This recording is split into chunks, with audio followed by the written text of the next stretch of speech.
Hi, guys. So yeah, I shortened the title already. It's just called Exploration Games now, which is probably going to end up being the title of my dissertation, which I haven't handed in yet. So today I will be talking about the research program that my PhD project is a part of, so you can understand all the foundational stuff. And then I will talk a bit about my research, because any opportunity to to talk about what you spent the past 3 years with is a good opportunity to do that. So there are two core concepts that I will be talking about from the research program, which is enlightenment and experience. And from my own project, I'll be talking about how to merge digital and physical. And here I'm talking about how to merge digital experiences in physical exhibition sites. And the final point will be the actual research output. For now, it's called Exploration Games. Might be changed to Exploration Systems. But it's about designing digital experiences for physical exhibition sites. I'll provide the examples that we've been developing pending for tests. So a little bit about me. I have a very long name, but as you heard Ning say, it's just Ramesh. It's a lot easier. So I'm a kid with affinity towards technology and gaming. I play a lot of video games, and I dabble with a lot of digital things. This was before I started my PhD. So I've always wanted more of this in the world and to share my excitement about digital and games. And so when I started my academic journey, I started studying human-computer interaction. I focused on pervasive and ubiquitous computing technologies.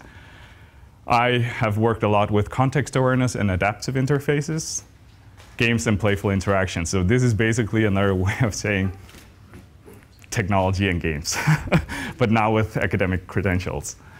And over the past decade or so, I've worked primarily with 3 areas. One is exertion. I developed mixed reality games that would promote physical activity through fun experiences. I've helped design and develop exploration apps, which are mobile companion applications to plan, navigate, retrieve information and such when you're out and about. And the last thing I worked with was exhibition sites and theme parks, like attractions, where I was a part of a team developing game-guided applications. So it's more like gamified applications that would guide you around these theme parks and exhibitions. So that was like before I started my PhD. And now I'm a PhD candidate, almost 3 years into it. So in a couple of months, I'll be handing in a dissertation, hopefully. And basically what I work with is digital media, which is technology and games, in exhibitions. So in a sense, I'm bringing it out into the world. And the assumption I had when I started my PhD project was that digital games can support users in exhibitions. And this is based on another assumption that a lot of users today have become increasingly used to games and gamified content in their everyday lives. So there is like a reason to look towards these type of digital contents in museum communication. So this was my starting point. And I have 2 disclaimers. One is I might say stuff here with a naivety, but I had nothing to do with the museums until I started my research project. So everything is still fresh to me. So I still have like a child's eyes and a child's mind. So please forgive me if I try to tell you like something really cool, like it's a new thing. It's new to me. It's probably not new to you. And disclaimer number 2 is I have to leave you on a cliffhanger with this presentation, because although the presentation is going to detail all the work I've done up until now, but I still have like the last stretch, which is a final test of the whole application setup, and I have to write about it, and I also have to hand in a dissertation. So I don't even know what the ending of this story is yet. So the research program I'm a part of is called Our Museum. You can find out about the project on ourmuseum.dk. There's a link on the next slide. So yeah, we started in 2016, this entire bunch of people, on a national research and development program that includes 5 universities, even our competitors, or I don't know how to say, but Aarhus is a part of it, Aalborg University, Copenhagen University, University of Southern Denmark, I believe it's called, and Roskilde. So 5 universities are collaborating on this, so we're frenemies, I guess. And we have 8 museums from Denmark also collaborating in this project, which spawned 13 individual research projects, which is a mix of PhDs and postdocs. And we also have 4 additional associated projects, but they're more like satellites around this, because suddenly it just gained a lot of traction and a lot of interest grew. So we kind of welcomed everyone who wanted to collaborate. And all that information is on the website if you want to know more. And the runtime of this research program is from 2016 and until next year. The objective with the Our Museum program is to understand how museums innovate. Museums' innovative practices of public interaction handle the concepts of enlightenment experience, since these operate as key dimensions of museums' societal engagement in the past as well as today. So through the program's 13 projects, the aim is to design, document, and evaluate forms of public interaction and societal engagement. Evaluate how forms have changed and can change to benefit citizens and society at large. So the reason I'm reading all of this is because this is like set in stone. That's the project. But basically what we're doing is, if I can be a bit coy, is to figure out how to make museums relevant to the public, right? So yeah, this is the main aim, because a lot of museums have begun struggling for funding and how to properly communicate their knowledge, all that stuff. So this is the bottom line of what we're trying to do. But the program has an overriding thesis, which is based on the whole enlightenment and experience, which is museums are historically created and developed in a field of tension between a perception of the museum as a means of public information and enlightenment, and as a means for the visitor's experience and entertainment. And that is that this tension field is particularly visible in dilemmas emerging with current communication practices. This is basically the background for all of the projects associated with Our Museum. And it stems from, at least in my studies, I found articles written about this over a century ago, where museum professionals are still discussing whether or not we should focus on enlightenment or museums as temples of knowledge and public memory institutions versus the commercialization and an adaptation to the experience economy. I think most of you have heard about the whole Disneyfication thing. And it just persists. It's still around, and this is what we're basing the whole program's thesis on.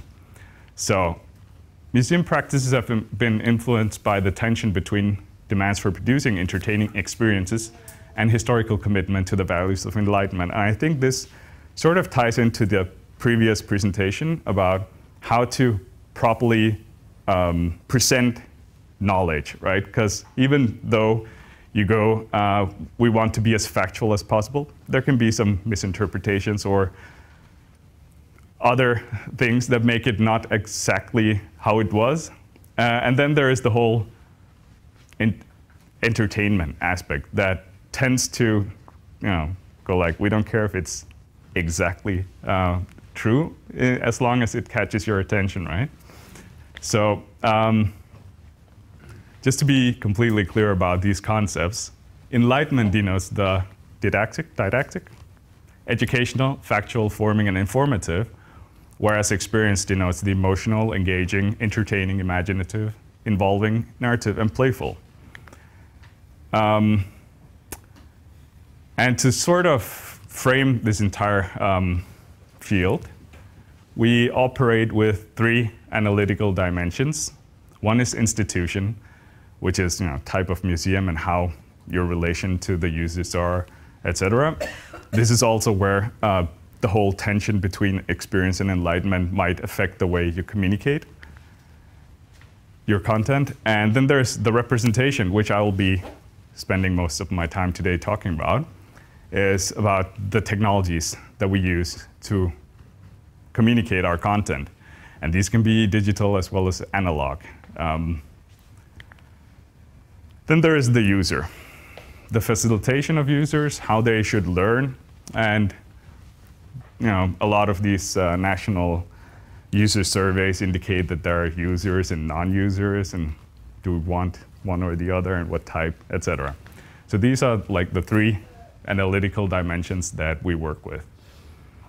And then to align 13 different projects, there is an overarching research question, which is which dilemmas characterize the Danish museum communication historically and contemporarily in balancing enlightenment experience. So each project is tasked with a specific dilemma within this, which is articulated by one of the collaborating museums. So it's like a specific problem they handed to us, solve it, and off we went. Oh yeah, a quick note is museum communication is defined as communication with media technologies as catalysts. And this is an overview of all the projects in the program. I'll just leave it here. I think maybe you guys will get access to the slides so you can shop around if any of the other programs or projects should interest you. Mine is the one in the middle called Automated Exhibition Sites and Digital Experiences at Automated Sites, which I will get back to in a moment. The way I chose to frame this entire field, again, I was new to it, so I had to do a bit of mapping, was take the 3 analytical dimensions, and I'll get back to why there's only 2 dimensions in this matrix, and oppose them, like enlightenment versus experience, and you also have analog versus digital in the way you communicate. So that's basically your institution and representation dimensions. I did this because I needed to understand what type of museum communication methods exist today. And I'm pretty sure you guys know a lot more examples. You can help me populate it at some point. But for now, the easy examples I could think of, based on my studies, were if you have digital enlightenment, it's stuff like audio guides, walks, and factual, informative, and objective form is retained. So it's not like a dramatization or a story that you're listening to. Then we have the analog version, which is your basic displays with objects and text labels accompanying them. And then we have the cross-section, or the quadrant called experience and digital. These are the scavenger hunt, quizzes, games, applications. And an important point there is that there is an aspect to this that invites users to become users in a performative arena, in the museum as a performative arena, rather than having users as guests that come in and receive a lot of information and leave. Oh yeah, the final one, analog, is where you have a person, a human guide facilitating a tour and narrates the history to you. Sort of a counterpart. So just to make it clear, my project is up there, where I focus on digital enlightenment and digital experience. So how to bridge enlightenment and experience in what will become a more playful manner. To my project. So automated exhibition sites, as I just quickly said earlier. This project stems from, actually, there are a lot of reasons to why this happened, but one of the reasons that I chose to highlight here is that there is a severe long-term pressure on smaller sites. And there's also stuff about how smaller exhibition sites receive funding. And a lot of these have simply come under fierce competition because there are other more fun alternatives. So the implications of this include these centralization strategies and efficiency measures, which basically translates into decommissioning smaller sites and shutting down operations. So in response to this, institutions consider automation and self-facilitation.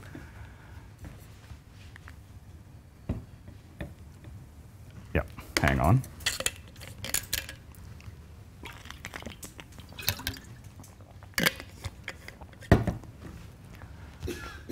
So exactly what is an automated site? It's a site where you remove all the personnel and everything becomes automated, from the door locks to how you enter the place, get your ticket, all that stuff. The thing is, every time I try to explain this project, people tend to see this, that I'm replacing humans with machines. And this is not just a joke that I'm making here today, but a lot of people have made references to, oh, so you're building the next Westworld or something like that, because it's like, because of me, people are losing their jobs, and I'm giving it all to technology. That's like the quickest, I don't know, conclusion people arrive to. But the thing is, it happened to libraries, right? In Denmark, at least, I know. We have automated libraries. You go in, you borrow your books, you turn them in. It's all, you don't even see another person, in many libraries at least. The too long, didn't read version of my entire project is, then how can digital technologies support the user in automated exhibition sites? And specifically, my project is in collaboration with Hals Museum. Hals is a small city up in northern Jutland. And the North Sea Oceanarium, which is in Hirtshals, also a small city up in northern Jutland. Actually, Hals Museum is a part of the Historical Museum of Northern Jutland, which is like a big institution that runs 15 smaller museum sites. So this was a problem they were facing and handed to me. And as I already explained to you, my background was technology and games. So I might have already started looking towards games, but I had to kind of validate it, because I guess that's what research is. And so yeah, this is my project, or a site, the primary test site that I was handed. In Hals, there is this star-shaped entrenchment, I guess, which is the redoubt. The actual museum is inside the house in there. There is a small building. Yeah, I don't know how to. Next to the house, which goes like under the hill. It's, okay. There is a small building here that is also part of the museum, but unfortunately, it's like too hidden. It's a different problem that pretty much all the guests in Hals Museum never went out this door and turned their head over here and saw this entire powder chamber here. Like 90% of the guests would miss it. The reason why I'm telling you this is because that was one of the reasons we looked towards these exploration type games. Like, how do you inform a user, even though there are signage inside the house telling them there's a powder chamber over here. If you stop them over here and go like, did you see the powder chamber? Which we did while we're doing the surveys. They were unaware of it because they simply didn't read all the information in the house. So how do you get people to go explore this area? And there is also some significance here that they just completely missed. So how do you get users to go explore? And that was one of the key points for developing one of the prototypes I'll be telling you about in a bit. Inside the house, the museum, we have this entrance, and you can choose to go either left or right. It doesn't matter, or it does matter, but you are not forced in any directions. And I color-coded these four because it's actually 4 different thematic exhibitions inside the same very tiny house. So this also confused a lot of the guests here. They went in here, which is a bit, an introduction to the redoubt itself. But in here, there is a story about the Second World War.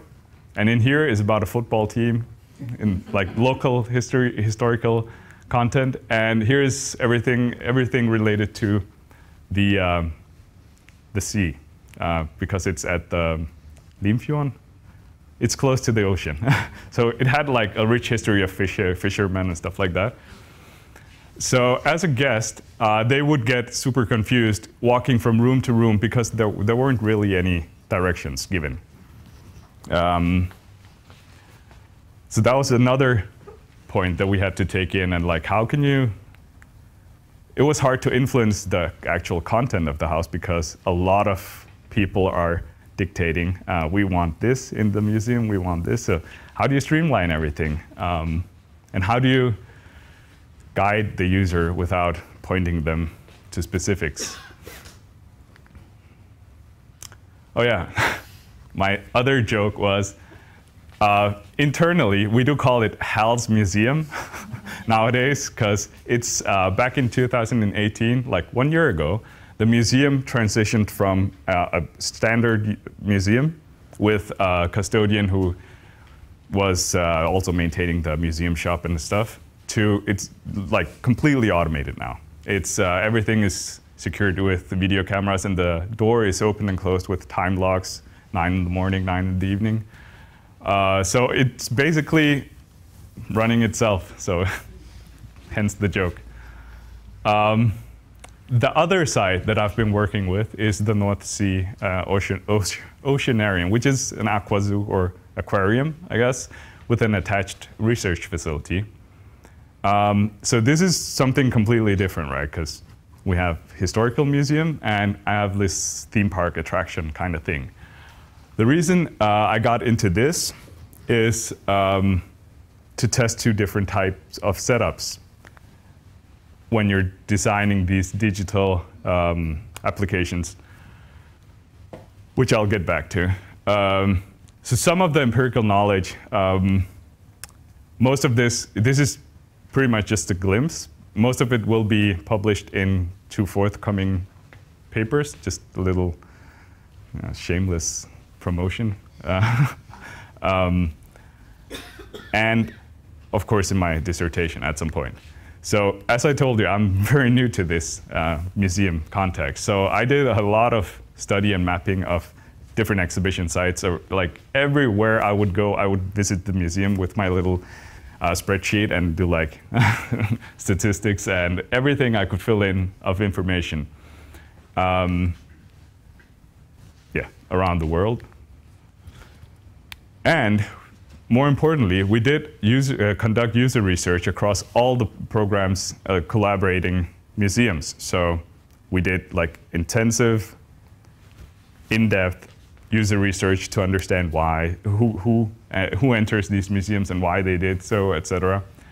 This will all be published when the research program is concluding. They have they're gonna gather up all our projects. Yeah, and we did some targeted surveys. I'm just going to skip through this because I think what my presentation should be about today is how to bridge the digital and physical. And I'll try to do it using this. I hope it's not too perplexing to look at right now. It's called the Multiverse. It's a good framework. By the way, I have like all the references in slides at the end. So if you guys kind of want to look into anything, the references are in the back. But this is a framework for classifying different types of technologies. Just to explain it, it's made up of these 6 dimensions where you have time, matter, and space. And you have the opposites, so you have no space, no matter, and no time. This was developed to explain how experience economy started looking towards digital commodities. I use it to quickly create an overview of different types of technologies. So yeah, you have reality and virtuality, basically. And the combination of time, matter, and space gives you reality, like the boring one, right?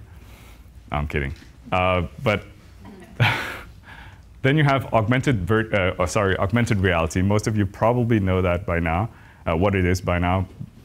It's like in everyone's hands, basically. If you have a smartphone, that's, yeah, anyways. So it's basically layering digital content on top of physical, real things. And then you have alternate reality, which is basically stories that latch on to the real reality and provide just these examples that are what do you call it, like transmedia content that ties into fictional universes, but in a way that it seems like it's a part of our everyday life. Augmented virtuality is when you start, or you can physically manipulate any tangible objects and it affects something in the virtual world. And then you have physical virtuality, which is the opposite. Basically, you manipulate something in the digital sphere and you can then later materialize it somehow with, for instance, a 3D printer that you can design stuff and print it. So it goes the other way. Mirrored virtuality is something that pretty much draws data from your activities. This is a good example, right? Activity trackers. You run, you get some data from running, either time, distance, calories burned, and then it reflects in a digital counterpart. Then you have warped reality, which is something that I think a lot of museums know, because the reenactment, which is also one of the other projects of our museum program, is about, well, this looks more like LARPing or something, but a lot of museums actually use this, but it's also independent of technologies. Virtuality is just full-on video games. So the reason I showcase these examples is a lot of these things are tied into how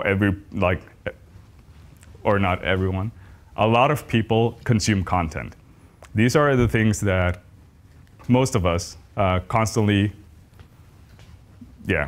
are used to now.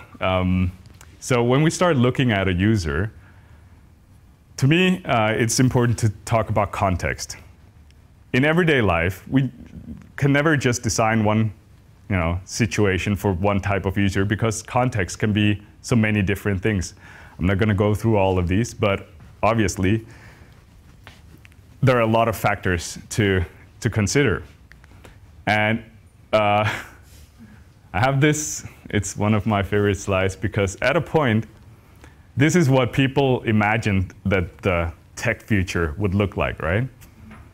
And well, it's sort of a joke, but then we look at today. A lot of people are wearing different types of technologies to either harvest data or something, one or the other. And it kind of is starting to look a little like this guy again.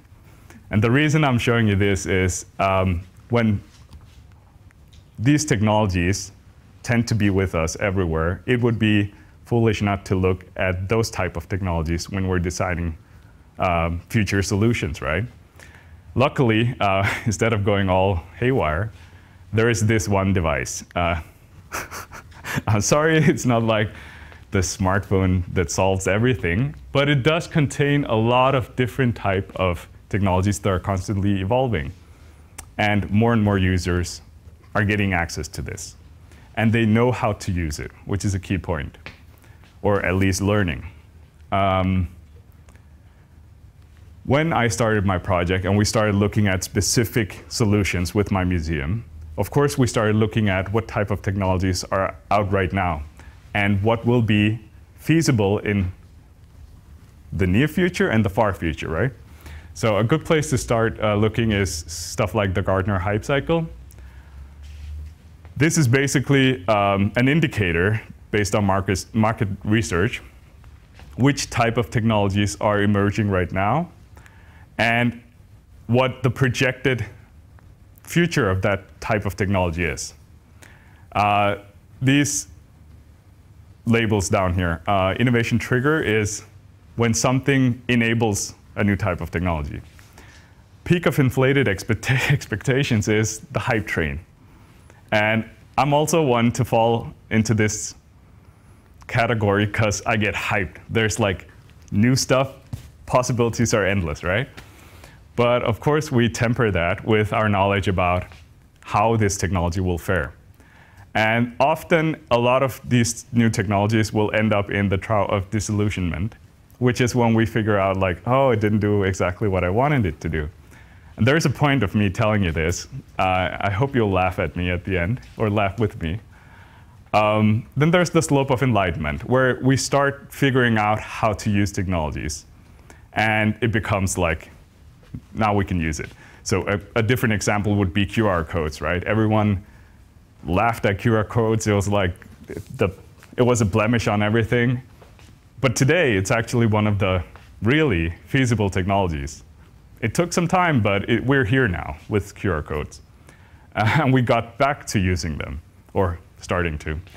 But at this point in time, we were looking at Internet of Things platforms. All the context awareness kind of feeds into this. So when we were starting to design, this was an interesting moment because a lot of IoT things were popping up. So from a research perspective and a personal perspective, it's interesting to test out new technology to see what it could and contribute to its potentials. So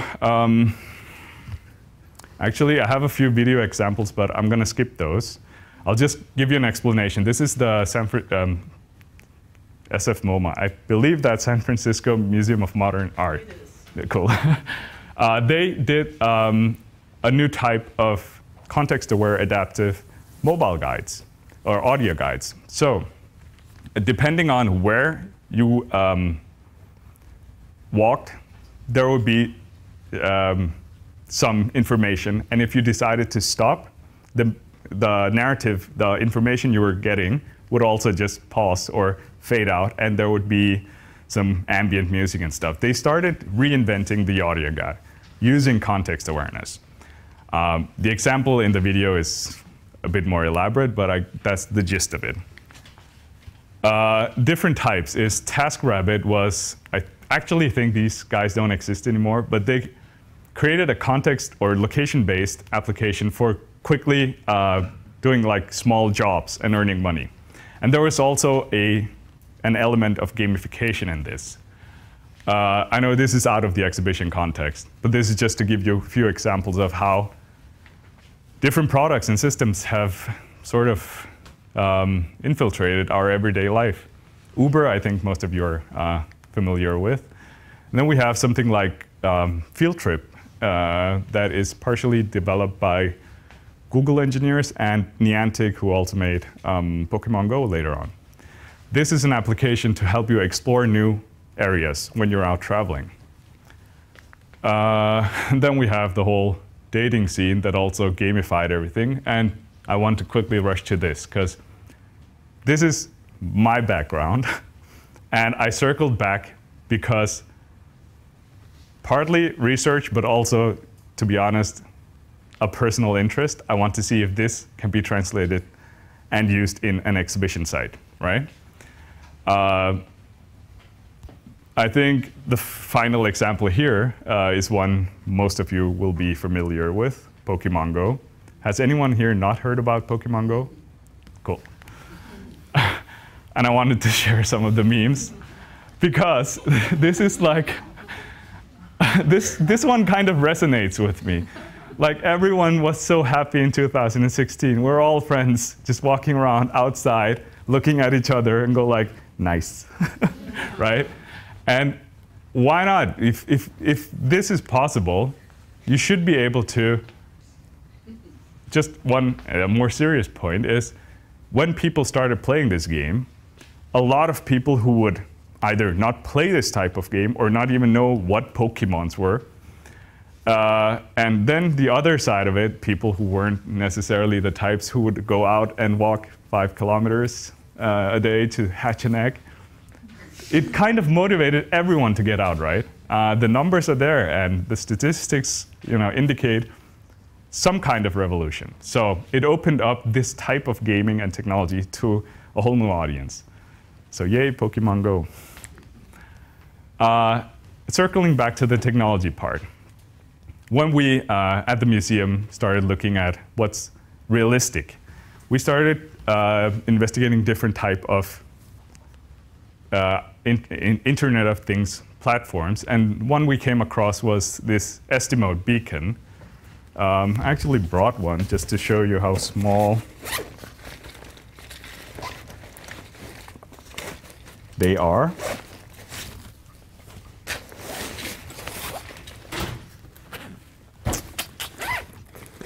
They are super cheap, which is, to be honest, one of the reasons, or the primary reason, we chose these things.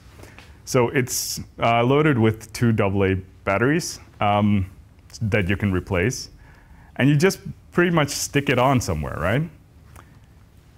It's a Bluetooth beacon, so it connects to your device using Bluetooth. This had so much potential. Back in 2013, Apple backed it massively, developing their own framework, iBeacons. And most people, when they talk about beacons, actually just say iBeacon, like that's the thing. And then there's the Eddystone open source that was massively backed by Google. So in 2016, when I started working with these, the hype was real. And we started using these as backbone for pretty much all the systems we developed, because they were super cheap. And they were getting cheaper and cheaper even as we were working with them. So I just had to emphasize they were cheap. It was a good solution because we had an indoor museum with outdoor areas. We needed a combination of both. The GPS won't work inside. Getting Wi-Fi installed and up and running was a big hassle. So we had to think about ways to integrate technology into a physical exhibition without being invasive, because it's also, on top of that, what do you call it, like a heritage? We couldn't modify the place a lot. So we had to be careful. Just sticking these around was OK. And here's a good example that I came across while visiting museums in Australia, or the Australian Museum. They did an exploration type game called Trailblazers. Most of you probably know the old game Hot and Cold, right? Oh, you're getting hotter to something and you kind of get an indicator. Basically the same thing they did, with this bar indicating whether you're close or far away from some object that they were supposed to find in the exhibition. And the way it worked was simply the signal strength from these to mobile device, getting closer, you're getting hotter, etc., right? Very simple, extremely eloquent, also from a technical perspective. And these guys were, the museum was, they're really good at following up on, doing studies and following up on how the thing worked. If you guys have any interest in stuff like this, you should read their blog. So that was like the beginning of the projects we started doing. I'm going to quickly run through these, which is probably not a good idea because these are the papers I wrote. So the main research output so far is this one, adopting the unknown through the known, is about like one of the first findings. We can create all these cool applications, but what we experienced visiting a lot of museums was if there isn't like one, like if you don't have personnel instructing and guiding the user to either acquiring like app acquisition, download it on your phone, how to use it, all that good stuff, it's gonna go unused. Like most users will ignore it. We did some studies where we could see if you had people introducing an application, the numbers of users were exploding, versus if you just put a poster up, they dwindled. So that's a whole study about that and how to properly, we call it onboard users, and then offboarding them. The next couple of papers are basically the more technical, how to integrate these type of technologies in exhibitions and the challenges of doing so. And that's kind of one of the key points. So this technology was quite new when we started working with it, as I showed you on the hype cycle. So yeah, the previous 3 papers from this one, we started discovering that these are extremely unreliable, imprecise, and from like phone device model and software running on them would all interfere with how these work. So we couldn't do a one-size-fits-all. We even tried to design the unstable nature of these as a game mechanic, but failed also. It's really hard to work with. And the other problem of getting users to use these type of digital experiences, especially in a context where you don't have any personnel anymore, you just have posters. Then how do you get people onboarded properly, right? And get them to use all this good stuff that we want them to. And then we turn towards a different type of gamification on how to get users to actually use these systems. That's what this final paper, which is out now, I think, is about. And well, the other were 2 work-in-progress papers. I'll just quickly jump to what we actually ended up designing and developing. So based on all those studies, we opted for the beacons. I kind of got ahead of myself. We created 2 different applications. One is a mixed reality exploration game focused on the scavenger hunt and quiz elements that we saw in basically all the museums having anything related to games. Those were the ones that frequently popped. And then AirTag was a different type of application, which is more of a mobile guide with no real gamified elements. What we did find,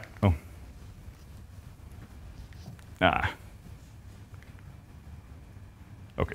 So basically, the game, we ended up designing, so these red marks are beacons that are placed around the readout.